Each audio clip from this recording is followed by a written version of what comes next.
बिस्मिल्लाहिर्रहमानिर्रहीम। अस्सलाम वालेकुम। खुश रहें, आबाद रहें, जहाँ रहें, हैप्पी और हेल्दी रहें। वेलकम करती हूँ आपको पंजाब दे देसी जायके में। आज हम ऐसी स्वीट सी रेसिपी लेकर आए हैं जिसे खाने के बाद आप फ्रूट चाट खाना और बनाना भूल जाएंगे। जैसा कि रबीउल अव्वल का महीना चल रहा है तो हर घर में कुछ ना कुछ मीठा ज़रूर बनता है। आप इस रेसिपी को मेहमानों की दावत के लिए भी रेडी कर सकते हैं और आप इसे अपने लिए बनाएं और घर वालों को खिलाएं। घर आने वाले मेहमानों को सर्व करें, सभी इसे पसंद करेंगे। आज हम बनाएंगे क्रीमी फ्रूट कस्टर्ड, बिल्कुल डिफरेंट स्टाइल से। अक्सर लोगों को यही शिकायत होती है, जैसे ही हम कस्टर्ड में फ्रूट डालते हैं वो एकदम पतला हो जाता है और कुछ लोग कहते हैं कि ये एकदम थिक हो जाता है। आज मैं आपको मुकम्मल और परफेक्ट तरीका बताऊंगी कि ये एकदम क्रीमी कैसे बनता है और ये थिक क्यों हो जाता है और पतला क्यों हो जाता है। आप हमारी रेसिपी को मुकम्मल फॉलो करें, आपको ये रेसिपी पसंद आने वाली है। वीडियो को लाइक करें, चैनल को सब्सक्राइब करें। चले तो बढ़ते हैं आज की रेसिपी की तरफ। क्रीमी कस्टर्ड के लिए हमें जो चाहिए, 2 लीटर दूध के लिए यहाँ 4 टेबलस्पून कस्टर्ड पाउडर लिया है, 100 ग्राम चीनी ली है।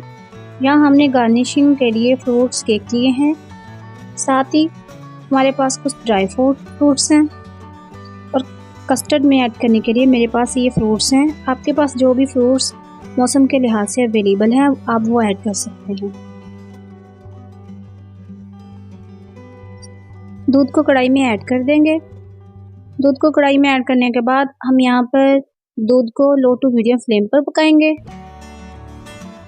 हमने यहाँ दूध को अच्छे से बॉईल करना है।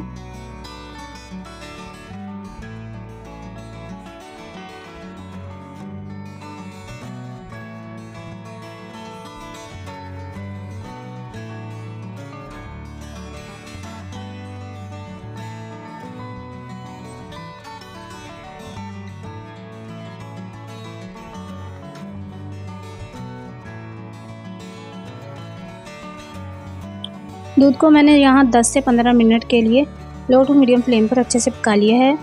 दूध में अब बबल आने शुरू हो गए हैं। अब मैं इसमें ऐड कर दूंगी शुगर। शुगर ऐड करने के बाद अब हम इसको अच्छे से पकाएंगे। आपने यहाँ ये ध्यान रखना है, आपने दूध को अच्छे से बॉईल करना है। मैंने यहाँ हाफ कप ठंडा दूध लेकर इसमें कस्टर्ड पाउडर को ऐड कर दिया था। यहाँ मैंने कस्टर्ड पाउडर का घोल बना लिया, इसको मैं अब दूध में ऐड कर दूंगी। दूध हमारा अच्छे से बॉईल हो चुका था। आपने यहाँ कस्टर्ड पाउडर को एकदम नहीं डालना, आप चम्मच को हिलाते जाएं और साथ साथ आहिस्ता आहिस्ता कस्टर्ड पाउडर का जो हमने घोल बनाया था वो ऐड करते जाएं।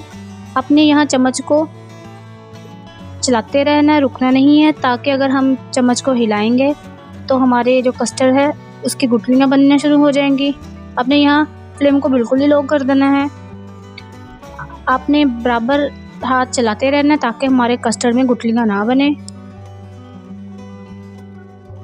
यहाँ हमारे कस्टर्ड का बैटर हाफ से ज़्यादा पक चुका है। अब मैं यहाँ ऐड करूँगी ड्राई फ्रूट्स।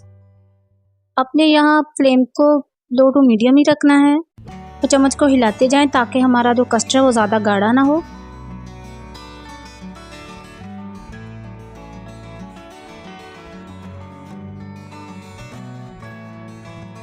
यहाँ मैंने तकरीबन 15 मिनट तक कस्टर्ड को पकाया था। मैंने यहाँ फ्लेम को लो ही रखा था और चम्मच को हिलाते जाना है आपने। ये देखिए, हमें इतनी ज़रूरत है, हमें यही कंसिस्टेंसी रखनी थी। अब हम फ्लेम को ऑफ कर देंगे। मैंने कस्टर्ड को रूम टेम्परेचर पर ठंडा कर लिया था। अब हमारे पास जो फ्रूट्स थे और जो फ्रूट केक्स थे उससे और जो हमारे पास बाकी जो ड्राई फ्रूट्स बचे थे हम उससे इसकी सेटिंग कर देंगे।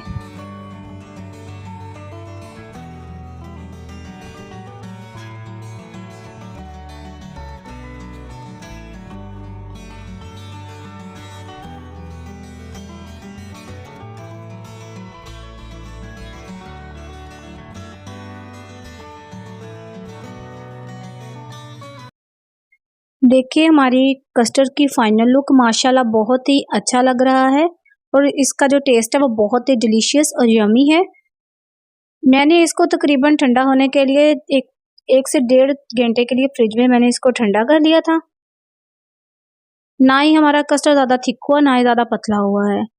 जिन लोगों को शिकायत है कि हमारा कस्टर्ड ज़्यादा थिक हो जाता है, कुछ लोग कहते हैं हमारा कस्टर्ड ज़्यादा पतला हो जाता है, तो आपने हमारी रेसिपी को स्टेप बाय स्टेप फॉलो करना है। अगर आपको हमारी रेसिपी पसंद आई है तो हमारी वीडियो को लाइक करें।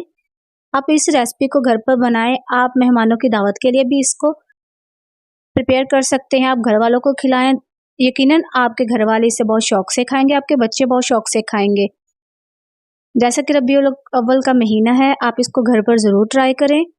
हमारी वीडियो को ज़्यादा से ज़्यादा शेयर करें, हमारे चैनल को सब्सक्राइब करें और कमेंट बॉक्स में एक अच्छा सा प्यारा सा मैसेज कर दें। फिर मिलेंगे एक नई वीडियो के साथ। Thanks for watching. अल्लाह निगहबान।